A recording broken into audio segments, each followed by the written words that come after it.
നടി വിൻസി അലോഷ്യസ് പരാതി നൽകിയാൽ നടപടിയെടുക്കാമെന്ന് താരസംഘടനയായ അമ്മ. ആരോപണ വിധേയനായ നടനെതിരെ നടി രേഖാമൂലം പരാതി ഒന്നും നൽകിയിട്ടില്ലെന്നും സംഘടന അറിയിച്ചിട്ടുണ്ട്. അതേസമയം പിന്തുണയുമായി ഫിലിം ചേംബറും WCCയും രംഗത്തെത്തി.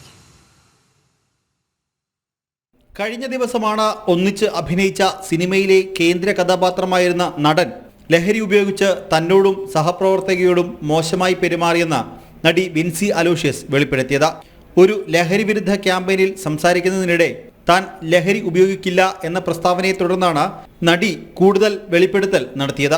വിഷയത്തിൽ സിനിമയ്ക്കകത്തുനിന്നും പുറത്തുനിന്നും നിരവധി പേർ നടിക്ക് പിന്തുണയുമായി എത്തിയിരുന്നു. തുടർന്നാണ് ആരോപണ വിധേയനായ നടനെതിരെ വിൻസി പരാതി നൽകിയാൽ നടപടിയെന്ന് താരസംഘടനയായ അമ്മ അറിയിച്ചത്. വിൻസിയുടെ ആരോപണം അമ്മ അഡ്ഹോക് സമിതി ചർച്ച ചെയ്തു. നടി പരസ്യമായി ഉന്നയിച്ച തരത്തിലുള്ള പരാതിയൊന്നും ലഭിച്ചിട്ടില്ലെന്നും സംഘടന വ്യക്തമാക്കി. രേഖാമൂലം പരാതി ലഭിച്ചിട്ടില്ലെന്ന വിശദീകരണമാണ് ഫെഫ്കയും നൽകിയത്. അതേസമയം വിൻസിക്ക് പിന്തുണയുമായി ഫിലിം ചേംബറും WCCയും രംഗത്തെത്തിയിരുന്നു. ജനം, കൊച്ചി.